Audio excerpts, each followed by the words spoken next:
السلام علیکم، میں شبانہ عاطف آپ کے اپنے چینل اس عاطف اکیڈمی میں آپ کا سواگت کرتی ہوں، خیر مقدم کرتی ہوں۔ امید کرتی ہوں کہ آپ لوگ بھی خیریت سے ہوں گے۔ یہ کلاس ان لوگوں کے لیے ہے جو جھارکھنڈ ٹیٹ کی تیاری کر رہے ہیں اور جنہوں نے لینگویج میں اردو کو لیا ہے، اور یہ لیول 1 کے لیے ہے۔ آج کی کلاس میں ہم ولی دکنی کی غزل مفلسی سب بہار کھوتی ہے اسے پڑھنے والے ہیں اور اس کی تشریح کو دیکھنے والے ہیں، اور اس سے ریلیٹڈ جتنے بھی معروضی سوالات بن سکتے ہیں اس کو کرنے والے ہیں۔ تو چلیے کلاس کو شروع کرتے ہیں۔ پہلے ہم غزل کو پورا پڑھ لیں گے، اس کے بعد ہم اس کی تشریح کریں گے۔ مفلسی سب بہار کھوتی ہے، مرد کا اعتبار کھوتی ہے، کیونکہ حاصل ہو مجھ کو جمعیت، زلف تیری قرار کھوتی ہے۔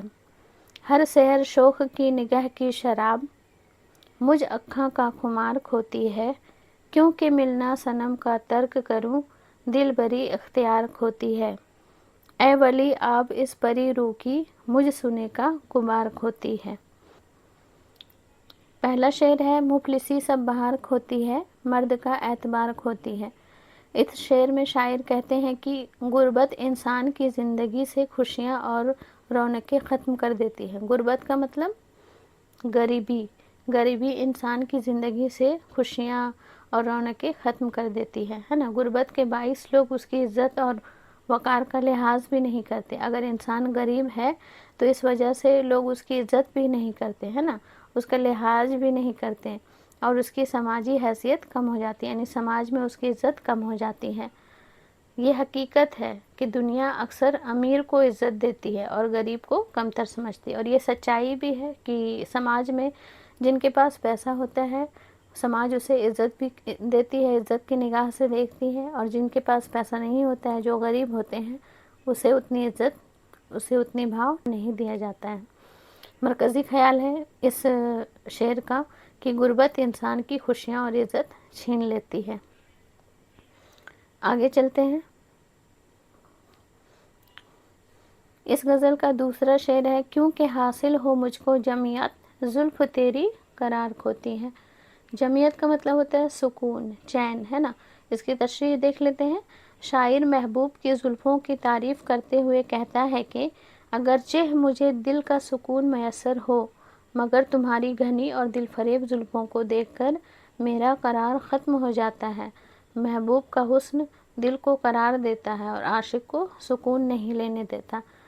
شاعر اس شعر میں کہتے ہیں کہ اگرچہ مجھے دل کا سکون میسر ہوتا ہے، لیکن پھر بھی جب میں تمہاری گھنی زلفوں کو، تمہارے دل فریب یعنی دل کو لبھانے والی زلفوں کو دیکھتا ہوں نا، تو میرا قرار، میرا چین ختم ہو جاتا ہے نا۔ محبوب کا حسن جو ہے اس کے دل کو، عاشق کے دل کو کیا کرتا ہے؟ بے قرار کر دیتا ہے، اس کا سکون چھین لیتا ہے، سکون نہیں لینے دیتا ہے۔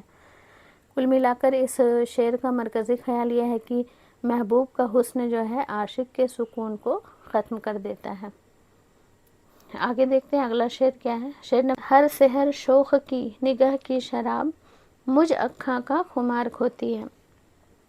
اس کی تشریح یہ ہے کہ شاعر کہتے ہیں کہ ہر صبح محبوب کی شوق و ناز بھری نگاہ شراب کی طرح اثر ڈالتی ہے نا، یعنی کہ ہر صبح جو محبوب کی جو شوق بھری، جو تیز چمکدار آنکھیں ہیں، وہ ہمیں شراب کی طرح اثر ڈالتی ہیں۔ وہ نگاہ اتنی دلکش ہے کہ عاشق کی آنکھوں کا پرانا خمار بھی زائل ہو جاتا ہے، یعنی کہ اپنی محبوب کی آنکھوں کو شراب سے تشبیہ دیتے ہوئے کہتے ہیں کہ تمہاری آنکھیں اتنی دلکش ہیں کہ میرا جو پرانا خمار ہے وہ بھی ختم ہوتا جاتا ہے۔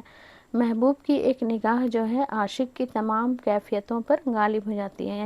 اس شعر کا مرکزی خیال یہ ہے کہ محبوب کی نگاہ عاشق پر گہرا اثر ڈالتی ہے۔ اگلا شعر ہے ہمارا کیونکہ ملنا صنم کا ترک کروں، دل بری اختیار کھوتی ہے۔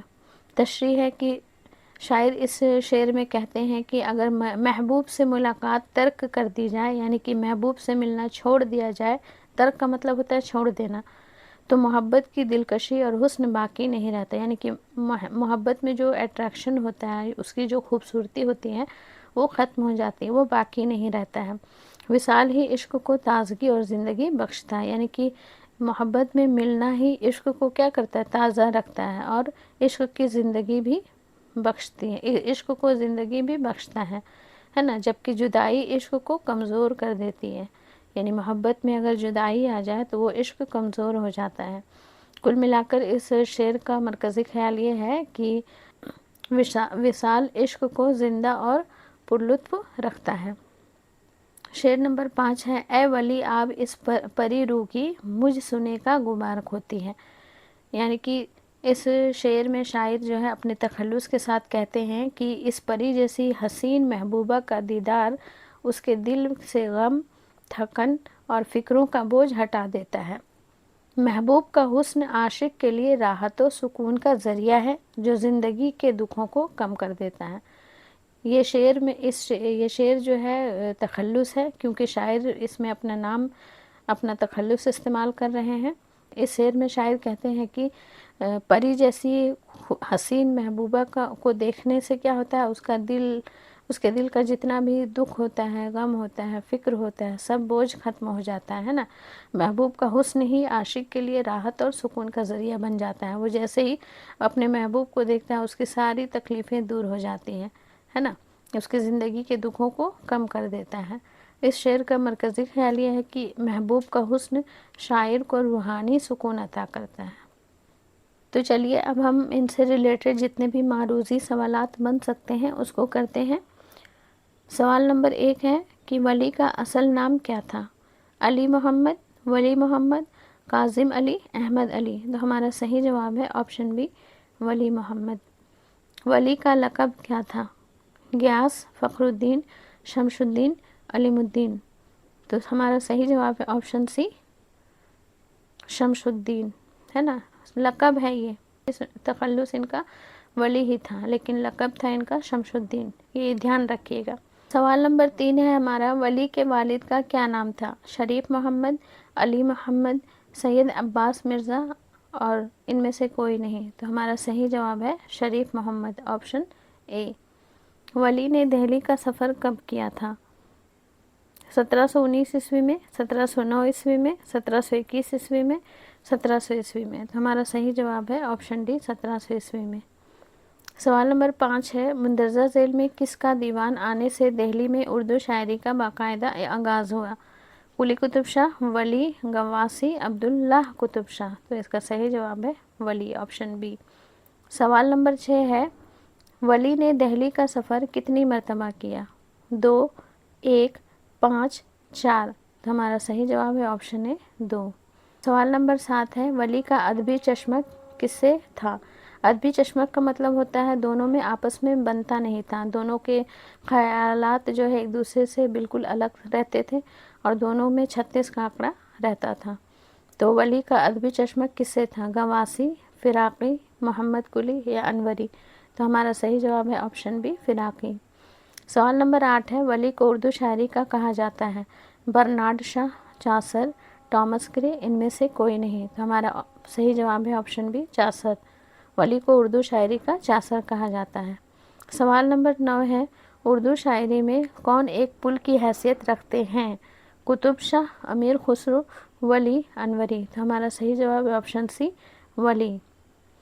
سوال نمبر 10 ہے، ولی کا دیوان پہلی مرتبہ کہاں سے شائع ہوا؟ لندن، امریکہ، دکن، دہلی۔ تو ہمارا صحیح جواب ہے آپشن اے، لندن۔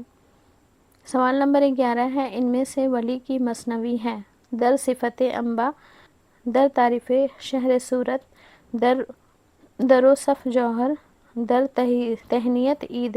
تو ہمارا صحیح جواب ہے آپشن بی، در تعریف شہر صورت۔ سوال نمبر 12 ہے، کس نے ولی کو اردو شاعری کا بابا آدم کہا ہے؟ آل احمد سرور، رشید احمد صدیقی، محمد حسین آزاد، رشید حسن خان۔ تو ہمارا صحیح جواب ہے آپشن سی، محمد حسین آزاد۔ کلیات ولی میں کل کتنے قصائد ہیں؟ 6، 7، 5، 8۔ ہمارا صحیح جواب ہے آپشن اے، 6۔ سوال نمبر 14 ہے، درست الفاظ کے انتخاب سے شعر مکمل کیجیے۔ مفلسی سب بہار کھوتی ہے، مرد کا ڈیس کھوتی ہے، بیمار، وقار، غبار یا اعتبار۔ تو ہمارا صحیح جواب کیا ہوگا؟ آپشن ڈی اعتبار۔ سوال نمبر 15 ہے، درج ذیل شعر کس کا ہے؟ کیوں کہ ملنا صنم کا ترک کروں دل بری اختیار کھوتی ہے۔ ولی قلی قطب شاہ، ملا وجی، شاد۔ تو ہمارا صحیح جواب ہے آپشن اے ولی۔ سوال نمبر 16 ہے، درج ذیل شعر کس کا ہے؟ شگل بہتر ہے عشق بازی کا، کیا حقیقی کیا مزاجی کا۔ آپشن اے غالب، بی ولی، سی مومن، ڈی ذوق۔ تو ہمارا صحیح جواب آپشن بی ولی۔ سوال نمبر 17 ہے، درست الفاظ کے انتخاب سے شعر مکمل کریں۔ اے ولی آب اس پری روح کی مجھ سنے کا ڈیسک ہوتی ہے۔ آپشن اے غبار، آپشن بی پیار، آپشن سی دیدار یا آپشن ڈی قرار۔ تو ہمارا صحیح جواب ہے آپشن اے غبار۔ سوال نمبر 18 ہے، درج ذیل شعر میں قافیہ کی نشاندہی کریں۔ مفلسی سب بہار کھوتی ہے، مرد کا اعتبار کھوتی ہے۔ آپشن اے کھوتی ہے، آپشن بی مفلسی، آپشن سی مرد اور آپشن ڈی بہار اعتبار۔ تو ہمارا صحیح جواب ہوگا آپشن ڈی بہار اعتبار۔ قافیہ ہے نا ردیف سے پہلے آتا ہے، جیسے کہ اے بی سی ڈی میں اگر ہم پڑھیں گے تو کے پہلے آئے گا، اس کے بعد آر آئے گا، تو قافیہ پہلے آتا ہے ردیف سے، ہے نا۔ اس طرح سے ہم یاد کر سکتے ہیں۔ ہمیشہ ہمیں کنفیوژن ہوتا ہے کہ قافیہ کسے کہیں گے، ردیف کسے کہیں گے، تو یہاں پہ قافیہ پوچھا جا رہا ہے۔ قافیہ مطلب کے، اور اے بی سی ڈی میں ہم کے کو پہلے پڑھیں گے، اس کے بعد ہم آر کو پڑھیں گے۔ تو اس طرح سے ہم یاد کر سکتے ہیں، آنسر دے سکتے ہیں۔ قافیہ مطلب کہ اور کے پہلے آتا ہے، یعنی کہ ردیف بعد میں آتا ہے، تو بہار اور اعتبار یہ دونوں کیا ہو جائے گا؟ قافیہ ہو جائے گا، اور یہ کھوتی ہے کیا ہو جائے گا؟ ردیف ہو جائے گا۔ اس طرح سے ہم یاد کر سکتے ہیں۔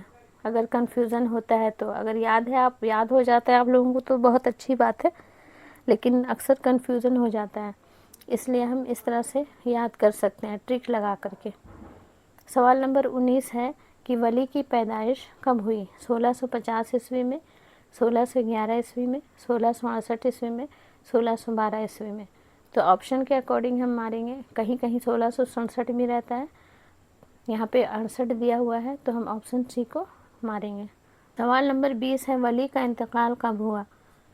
1725 سے 30 کے درمیان، 1720 سے 25 کے درمیان، 1735 سے 40 کے درمیان، اور آپشن ڈی ہے 1730 سے 35 کے درمیان۔ تو ہمارا صحیح جواب ہے آپشن بی 1720 سے 25 کے درمیان۔ تو آج کی کلاس ہم یہیں پہ ختم کرتے ہیں۔ اگر آپ کو ہماری کلاس اچھی لگتی ہے، آپ کی تیاری میں ہیلپ کر رہی ہے، تو ہمارے چینل کو سبسکرائب کیجیے، لائک کیجیے اور اپنے دوستوں میں شیئر کیجیے اسی طرح کا ویڈیو پانے کے لیے۔ اور اگلے کلاس میں ہم شاد عظیم آبادی کو پڑھنے والے ہیں، ان کے حالات کو دیکھنے والے ہیں۔ ملتے ہیں اگلے ویڈیو میں، تب تک کے لیے اللہ حافظ۔